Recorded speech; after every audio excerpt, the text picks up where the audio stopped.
guys, and welcome back to the Cruel Room. We're here once again in this wonderful ranty room for all things Formula 1. Formula 1 is back and we have missed it, haven't we? I've missed doing this as well, but I'm back to Sacre Bleu, Fantastique, C'est Magnifique. Absolutely fantastic. And what a race it was to kick things off with. We've got to admit, we got a little bit stale in the middle. It certainly did for me anyway. But then once Pierre Gasly's AlphaTauri erupted into a fireball, it added a bit of fire and vigour back into the race. I'm sure you'll allow me that little pun there, Pierre, on your behalf. I apologise for that, but yes, certainly a bit more fire in your belly after that, wasn't there? It was a fantastic race. I really enjoyed it, and I really enjoyed the finishing order as well. I've got to be honest, I thoroughly enjoyed it. It was so good to see some cars that were at the back up in the points. And yeah, fantastic stuff. So we're going to kick things off, as always, with the race winner. But before we do that, I want to show you the new and updated scoreboard from Dan Mushy Gaming, which is on the screen now. And I'm sure you'll all agree, what a wonderful sight that is. It looks absolutely gorgeous. Dan working his magic once again for us. Thank you very much. And before every race this season, before the start of every Cruel Room, I will put the scoreboard up on the screen from the previous races' results, of course. So you get to keep a little bit of tabs on what's going off rather than just waiting for the end and seeing how it changes. You might be able to work out if someone gets a Palmer, if someone gets a 10, how that will affect them in the order based on what you see here. So, without further ado, let us kick things off with the race winner at last, and it is Sha-la-la! Oh, Sha-la-la! Fantastic, Sha-la-la! Fantastic effort. I believe he got the Grand Slam. Please don't hold me to that, but I'm pretty confident. He started on pole. He led every lap. He won the race, and he got fastest lap as well. I am confident he got the Grand Slam, and what a way for him to kick off his 2022 campaign, and what a way for Ferrari as well. Absolutely fantastic. He thoroughly deserved that. He held off Max Verstappen. Max was sending it up the inside, outside, all round sides. And Cha-la-la just held him off and was absolutely stunning. He didn't put a wheel wrong. He just drove smart, and he fully deserved that victory. I'm so happy for him. I'm so happy for Ferrari. And for Sha-la-la, it's going to be 11 points. And I know people are going to say to me, oh, 11 points, you're already giving him a bonus point for having the fastest car. I don't think he does. I think Red Bull have the fastest car. I just obviously think they might be a little bit more difficult in overtaking. But once a Red Bull's out in front, I'm confident we'll see it pull away. But Charles denied Max of that, didn't he? He kept him honest, kept his head as well. Let's not forget that. He kept his cool while Max was lunging it everywhere. And he just deserved it. He just drove so cleverly and deserved that win. So congratulations, Sha-la-la. 11 points, and welcome back to the front of the grid, Ferrari, as well. We've missed it for a few seasons, but they are back. Thank you so much. That was a cracking race. Well done, Sha. And then if finishing in first place wasn't enough for Ferrari, they go and get the clean sweep with the 1-2, of course. Carlos Sainz finishing in P2. Fantastic effort, Carlos. I am well pleased with that for you, Sonny. That was a cracking effort there by Carlos Sainz. Second place, let's admit, it would have been third. Max's car, of course, hailing after the safety car period, the late safety car period. He was suffering from power steering issues. He said he had a battery issue, but they said it wasn't. And then ultimately, we believe it was a fuel pump issue on both Red Bulls, which sent them out of the race. So, Carlos Sainz did overtake Max on track, but it was literally half a lap before the car properly conked out. So, potentially there was issues there with that Max Verstappen car as Carlos Sainz slid through. So we'll just err on the side of caution there and say that Sainz would have finished third. But reliability is reliability, isn't it? Ferrari have been known for throwing things away in the past, but it was Red Bull's turn this time, and Ferrari didn't do anything wrong. Carlos Sainz a good P2 after qualifying a solid P3. He held off Perez throughout the entire race and fully deserved the P2 in the end. He fully deserved a podium, and that's what he got. So for Carlos Sainz, it's going to be 9 points. 9 points to Carlos Sainz. Just outmatched by his teammate there, of course. Charles taking all the glory, taking all the points, taking every lap lead and everything. Clean sweep. But I don't want to discredit Sainz in any way. He had a solid qualifying. He had a solid race himself and thoroughly deserved that P2. So yeah, 9 points to Carlos Sainz. Well done, Ferrari. We're in for a right season, aren't we? In third place is Lewis Hamilton, and you think, oh, a bit of a bad result there for Mercedes, but wow, They were not on the podium, were they? They were not on the podium. They were going to finish 5th and 6th this weekend. But here is Lewis Hamilton finishing in 3rd place. Congratulations to him.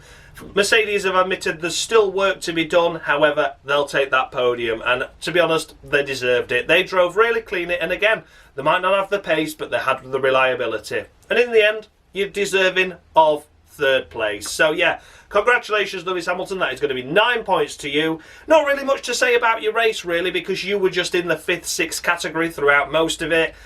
You did some good overtaking when you were on the hard tyres and then switched. The hard tyres didn't work out for the Mercedes, did they, when they put them on? That was quite interesting, wasn't it? Came out of the pits and was like, whoa, I'm off. And just understeered straight off the track and was just understeering everywhere for like the best part of a couple of laps. So the hard tyres, 1 compound too hard.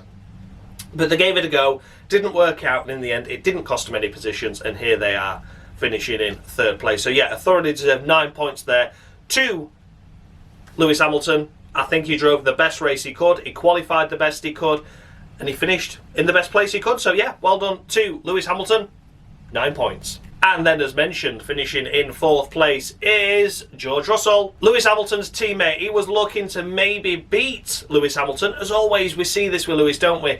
In practice sessions, his teammate's always faster. Then when it comes to the crunch point and it comes to qualifying, Lewis Hamilton in the end delivered. So congratulations to George Russell. Nonetheless, though, on his first race, ticked off for Mercedes in a full contract, that is, of course. We did see what he was capable of in that one-off Sakhir outer ring circuit in 2020. And yes, nonetheless, a fantastic effort by George, finishing P4 after a disappointing qualifying in P9 behind the likes of Alfa Romeo and Haas, Alpha Tauri as well. So yeah, George, good effort, good race. Not really a match for your teammate, but I'll allow that because he just finished 1 position behind him and made up for all the mistakes in qualifying by overtaking everyone. And for George Russell, it's going to be 8 points. 8 points to George. I think he deserves that. Maybe a little bit, maybe a point too much there. But nonetheless, I think that was a good effort by George. And yeah, picked up the pieces. The reliability was there. A solid 12 points on the board for his championship campaign. And on the cruel room, a solid 8 points to him. Well done, George. And then we come to Kevin Magnussen. Smash my fucking door in. Yes, Kevin Magnussen is back. I was so excited to see him back. Did I expect a P5 finish from him? Absolutely not. Did he deserve it? Of course he did. Kevin Magnussen, of course, qualifying in 7th place. A stunning effort. Had an hydraulics issue in qualifying, so did deserve maybe a little bit more, but he had to park the car up immediately after he completed his flying lap in Q3. Then in the race, initially he got through up as high as 5th. Then a couple of mistakes into turn 1, cold tyres, just understeering a little bit, allowed 2 cars to slip through. One of them being George Russell, of course. But nonetheless, he was in 7th throughout the rest of the race then and was looking for some solid points. And then towards the end of the race, of course, benefited from the double Red Bull retirement. And he elevated himself up into 5th. What a fantastic effort. Haas were dancing, Kevin Magnussen was dancing. It was just a great day, wasn't it? Absolutely fantastic. So yeah, Kevin Magnussen fully deserving of 10 points. He scored that in the race. He's scoring it on the cruel room. Congratulations, Kevin. That car looked really, really good and fully deserving of a full 10 points. Well done, K-Mag. Oh, if we can see some more of this in Saudi Arabia, I will be absolutely buzzing. I love it when the underdogs do good. And then we come to Valtteri Bottas in 6th place. A fantastic effort by Valtteri for his maiden debut in Alfa Romeo. Fantastic effort by him. Unfortunately, though, he qualified in 6th, which you think, oh, cracking effort. In the race, slipped all the way down as low as 14th. He had a really, really bad getaway, bogged down, dropped down to about 10th, 11th, 12th, somewhere around there. And then when Mick Schumacher got spun round by Ocon, I think he had to stomp on the brakes, and then a couple of cars got past him again there. So yeah, 6th place overall in the end. He did a great recovery considering how bad the race had got. He managed to get himself back into the points quite early on, though. He looked like he was on for 10th or 9th. Throughout most of it. Then the double retirements and the late safety car for Pierre Gasly as well, of course, elevated him up back into 6th place, which he thoroughly deserved. He did deserve. But could he maybe have been ahead of the Haas had he not had a difficult start? Oh, that's maybe one for analysing at a later date, because I think maybe he could have been there. It could have been there. But that's racing, isn't it? That is racing. So yes, for Valtteri Bottas on his Alfa Romeo debut. Out qualifying, of course, the guy that took his seat in Formula 1 in that Mercedes. So yeah, I bet there was a little bit of "take that, George," at the end of the qualifying session, but in the race it wasn't to be. He couldn't quite beat George Russell and ended up in 6th. So it's going to be 9 points to Valtteri Bottas, and I'm knocking a point off for that start because I think more positions could have been available in the races. Certainly, I think he could have got 5th. I think he could have got 5th had he not had such a poor start to the race. But a solid 8 points for Alfa Romeo and a solid 9 points on the crawl room. Well done, Valtteri. And then in 7th place we come to Esteban Ocon. A little bit of a difficult one to judge, but I think I've scored him fairly. Again, maybe a point too generous. Let me know what you think, of course, in the comments below. But for Esteban Ocon, he had that tangle with Mick Schumacher, didn't he, which gave him a 5-second time penalty. But in comparison to his teammate, he was a lot faster. He ended up behind Alonso a couple of times and was always looking quicker than Fernando. And yeah, apart from that mistake in that error, in that lack of judgment, just diving it up the inside of Mick and spinning him round, thankfully no damage to either car, it appeared anyway. Ocon showed really good form. He was out-qualified by Alonso, but he outraced him, and that's points are on Sunday. So yeah, I don't know if I've been a little bit too generous here with Ocon, but I just feel the way he went, finishing 7th, solid points, I'm going to award him 8 points. I think he deserves 8 points. Like I said, maybe a point too generous there looking back on it. But apart from turning Mick round, he drove fantastically and outraced Alonso, outshone Alonso this weekend by quite a margin. You know, he was behind him, and then I think either he was just getting past him or the team was ordering Alonso to let Ocon through because he was clearly the better car this weekend and drove really well. So yeah, a couple of slip-ups, but overall a fantastic result for Alpindia, whatever you want to call them. 8 points to Esteban Ocon. In 8th place is Yuki Tsunoda, out in Q1, which was absolutely terrible, wasn't it? That shouldn't have happened. So that was a bit of a from me. That really shouldn't have happened. That it wasn't even close. It was just out. So in the race, made strong recoveries. He was in the 11th, 12th area, wasn't he? Then the cars started to fade away. Of course, Gasly's retirement and the 2 Red Bulls. And there he was, elevated up into 8th place, picking up a few points for AlphaTauri, which was crucial considering Gasly was out of the race. But he was really outshone by Gasly until Gasly broke down. He did have some good battles, but that Q1 exit was a real low point. Had he got into Q2, he could have maybe been higher up. AlphaTauri, should they be beating Alfa Romeo and Haas? Maybe, but then again, Gasly wasn't, was he? So we're not sure where they should be just yet. We'll leave them a couple more races to analyse, but had it been Gasly, I think we'd have maybe seen Gasly finishing P6 as opposed to Tsunoda P8, of course, with the double Red Bull retirements ahead. So yeah, for Yuki Tsunoda, it's going to be a solid 7. A solid 7 for Yuki. That Q1 exit really did put me off. And then you have to look at these drivers now that did score the points thinking, they wouldn't have been point scorers had it been for the retirements. But again, you've got to have your own reliability. You've got to have your own luck. So I'm not knocking off anything for him for that. It's just an observation. I think it had maybe scraped a point or maybe not. But in the end, 8th place, 4 points on the board. A good effort, but nothing spectacular. 7 points to Yuki. And then we come to Esteban Ocon's teammate, Fernando Alonso. And yeah, what could be said for Fernando? He had a good qualifying and then it all went wrong in the race. He just didn't have the pace, did he? He just didn't have the pace in comparison to Ocon. And yeah, I think I might have been a point generous with Ocon. Here for Alonso, I think I've scored it fair. It was nothing special by Alonso standards. I'm sure he'd admit it himself. It was just a bit of a blank race for him, wasn't it? We were seeing everyone else making overtaking opportunities and moves, but I only ever saw Alonso being overtaken. So big disappointment. Here he is picking up a couple of points in 9th. So he was down in 12th, wasn't he, before the safety car period and everything like that. So he would have been firmly out the points, whereas Ocon would have scraped a point with where he finished, even if the retirements ahead didn't happen. So yeah, it's a bit of an observation that, and it was a bit of a shame to see Alonso struggling. So it's just going to be 6 points to Fernando Alonso there. 6 points. Let me know. Maybe a little bit harsh, but I think that's fair. So yeah, 6 points to Fernando Alonso. Bit of a lonely race. He was just getting overtaken as opposed to him really attacking anyone. And picking up the final points paying position with one solitary point, it's Zhou Guanyu. Congratulations, actually. Congratulations are in order, because I think I've gone into this season really misjudging this guy. I was expecting him to be a shite pay driver, and I was like, oh, for God's sake, like, I can't be bothered with him. But he got into Q2, and I was like, oh, you maybe should have got into Q3 where Bottas qualified. But he came out of the car and was like, oh my God, I got into Q2. Like, he was so giddy and happy with himself. And I thought, oh, that's kind of nice, actually. But for your first race, I'm going to allow him some little bit of, you know, a little bit of leeway there, of course. The new qualifying format for him, as it is with any rookie driver. He got into Q2, he was happy with that.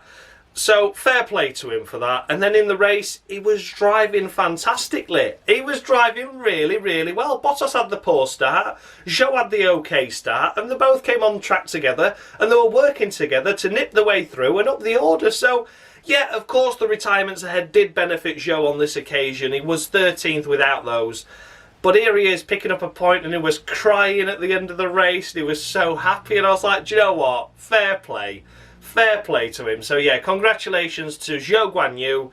A fantastic effort there. It wasn't the best of races, but I think you're deserving of this. It's going to be 8 points. I think the way you did the start of that race, and you managed to keep behind Bottas and work your way through the field together, I thought that was really, really good. And he did open my eyes. So even had he not scored this point, I think he'd have been getting 7 anyway. But then the fact he scored a point, I thought, do you know what? I'm going to let him have 8. So yeah, maybe a little bit generous there, but I've really, really warmed to him in the last 24 hours. He's gone from being a paid driver who didn't deserve to be on the grid to, do you know what? I quite like you. So yeah, well done to Zhou Guanyu, 8 points on the crawl room. Keep that up. Get some points genuinely the next time. Saudi Arabia, get Q3, get some points. I'm going to love you forever. So well done to Zhou Guanyu, 8 points on the crawl room. And then we come to Mick Schumacher. You spin me right round, baby, right round, 'cause she got tagged by Esteban. There he is, finishing it in just outside the points and in 11th place. What could be said for Mick? Oh, it wasn't the great race he wanted. It wasn't the great qualifying he wanted either, was it? Magnussen taking all the glory for Haas this weekend. And Mick just not quite there, was he? Wasn't quite there. It was a little bit of a shame, of course. Mick, okay, Q2, cracking effort, qualified 12th. Do you know what? I'm allowing that. Fair enough, Magnussen got all the glory stars with P7 on the grid, but Mick, P12, it was the first time he'd ever been able to challenge genuinely for a Q2 effort. Of course, he's scraped him before, but I think 12th's okay. I'm going to allow him 12th. But then in the race, he just never really got into the points, did he? He never broke into the top 10 at any point. The only time he did do, he was 10th. Haas elected not to pit him under the safety car, and he was a sitting duck on old tyres. So ended up slipping down to about 14th position, which then, of course, meant when the retirements happened, he got up to 11th. But, you know, it wasn't anything special, was it? It was just very mundane and flat. So I've got to be cruel to be kind, and I really want to see Mick do well. I want to see him get into Q3, and I want to see him score points, but it just didn't happen this weekend in Bahrain. So it's going to be 5 points to Mick, and I know he was on a compromise strategy there at the end to hold the cars off. That's absolutely fine, but I think he shouldn't have been in that position to be like, look, let's try and chance something so you can get a point. I think he should have been in the points anyway. So that's my thoughts on that. Middle of the row 5 for Mick. And yeah, let's hope he delivers in Saudi Arabia. I'm not hating on Mick. I really do like the bloke. And yes, I know he got spun round by Esteban at the start, but it wasn't any damage. It was wheel-to-wheel contact. It just compromised his start of the race, which he could have recovered from. Ocon did, and he had a 5-second time penalty for it. So Mick Schumacher should have really done as well. So yeah, Mick, 5 points. I still love you, but 5 points. And then we come to Lance Stroll in the Aston Martin. What could be said for Aston Martin this weekend? Oh, they're just not looking fantastic, are they? They're looking incredibly, incredibly bad down there. It's almost like a repeat of what we saw in 2020, isn't it? With like the Haas and the Alfa Romeos going to the back of the grid because the Ferrari engine's crap. The Mercedes engine, could it be that? Could it be that that's losing in power as well as the car just being a bit dogger? I'm not sure. But yeah, for Lance Stroll, a quiet race. and then got elevated into 12th with the retirements ahead. He didn't do too badly though, to be fair. Qualifying was poor. Qualified by his teammate, of course, Nico Hülkenberg, who was just a standing replacement, so that wasn't great for him. But, I don't know. It's the difficult one to judge this, so I've scored him 6, because I think, okay, he failed in the qualifying. That shouldn't have happened. He shouldn't have been out-qualified by Nico. But in the race, he came good, and he drove a really good race, given the car he's got. But then again, I'm not too sure how much pace that Aston Martin's actually got or not. Is Stroll doing really, really badly, and Nico wasn't a fair comparison? So we'll see and judge him a little bit more fairly when Sebastian Vettel gets back in the car, of course, in Saudi Arabia. Remains to be seen, but I think there's a little bit more pace in that car. Fingers crossed there is, because I like Aston Martin. The remnants, of course, of Force India. Yeah, let's just wait and see. But yeah, 6 points to Stroll. And then we come to Alexander Albon, finishing in unlucky for some P13. However, not unlucky for Alexander Albon. I think he did really, really well with that Williams. I think the Williams car is probably the last car on the grid in terms of qualifying performance, race performance, and here he is in P13. He drove a good race. He drove a really good race. He's finishing out of 2 McLarens, a Force India, his teammate. He did a really, really good job. So for Alexander Albon, it's going to be a solid 8 points. A Q2 effort was brilliant. I think he ended up 14th, didn't he? Then in the race, it was as high as 11th at one stage, wasn't he? He had a really good start, and then I think he must have had a slow pit stop, because all of a sudden he was 19th after the stops. So either on a bad strategy or he had a slow stop which cost him the time, which dropped him down. And then he worked his way back through the cars he'd lost out to. And here he is finishing P13. So yeah, well done Alexander Albon. A cracking return to your Formula 1 championship campaign. No more stress now from the Red Bull team, although you are still sort of Red Bull backed. But I think you can be proud of those efforts. A solid 8 points is awarded to you, Alexander Albon. I was impressed with that, and I was pleased with that. So yeah, congratulations, Alex. That was a good return to Formula 1 for you. In 14th place, we of course have Daniel Ricciardo. You take 1 step forward and 2 steps back. You don't get too far like that, of course you don't. But McLaren taking huge steps backwards. Wow, oh wow, oh wow. Daniel Ricciardo out in Q1 with qualifying P18. Wasn't as if his teammate was any more magnificent, was it? And then in the race, oh, they're at the back. Oh my God, how embarrassing. 18th and 20th was the lowest they got in that race. That was unbelievable. Okay, I know they started on the medium tyres. That was their choice, but it didn't make any difference, did it? They were just firmly out the back. Wow.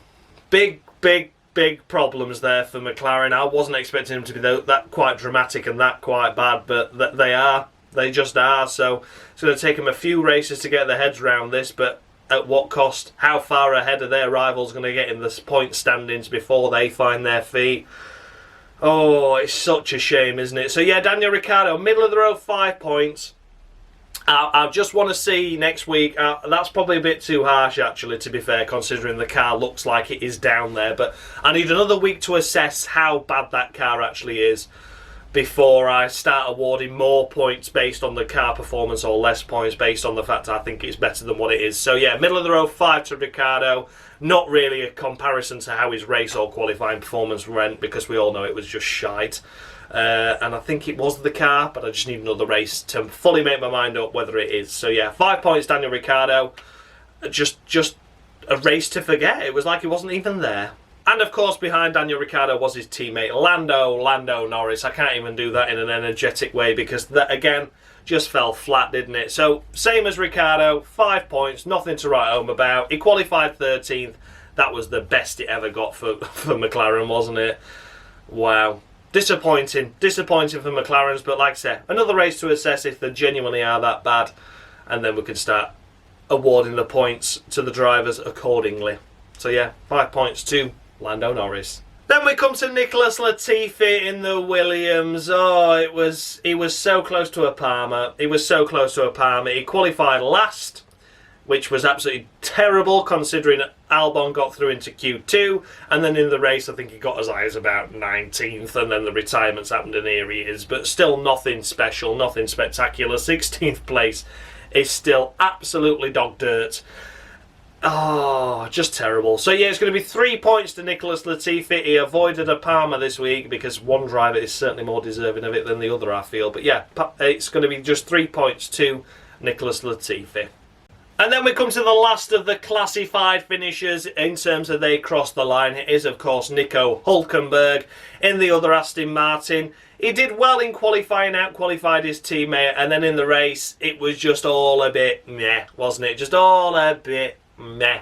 Wasn't anything special at all there. He did okay at the start, and then after the first round of pit stops, he just tumbled down the order and then was last, and still here he is, last of the runners. So yeah, Nico Hülkenberg, a solid 5 points though. I can't disrespect you too much. Jumping in the car, flying over on Thursday, jumping in the car on Friday, you know.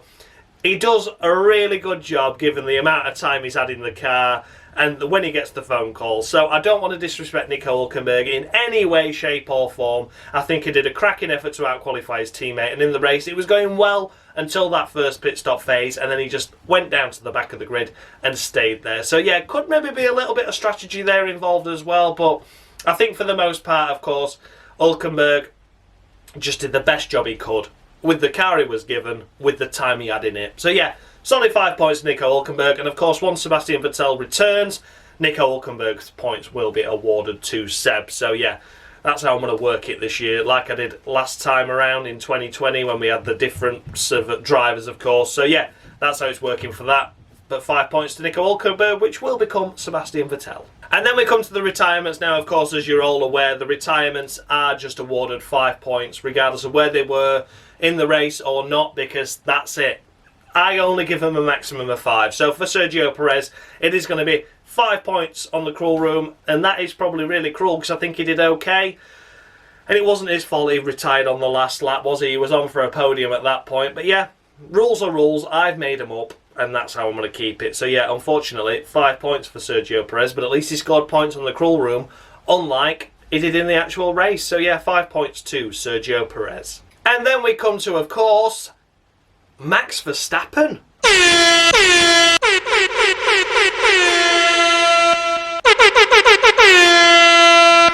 Hey, I'm back. Did you miss me, you bastards? It had to be, didn't it? It just had to be. Palmer of the week to Max Verstappen for crying like a little bitch.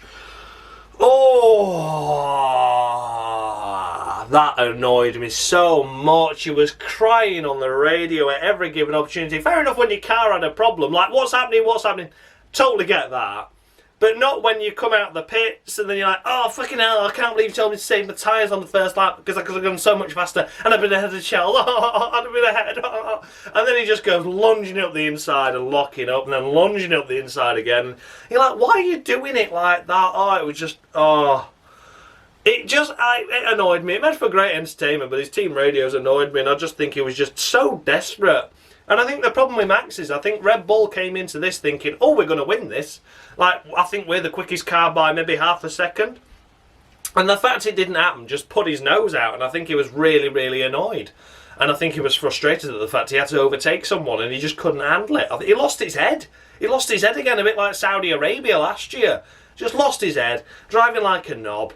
It was borderline, wasn't it? I'm not going to say he drove like a knob, but I couldn't understand the point in lunging it up the inside of turn 1 when you got after turn 3, you got another DRS zone and Charles had it, so he just drove back past him again. I just didn't understand it. So yeah, it's Palmer of the week to Max Verstappen. Not the way he wanted to kick off his season at all there. Yeah, he shouldn't have cried like a little bitch on the radio, should it? I'm really, really clamping down on that this year. Anyone moans, it's just going to be a Palmer.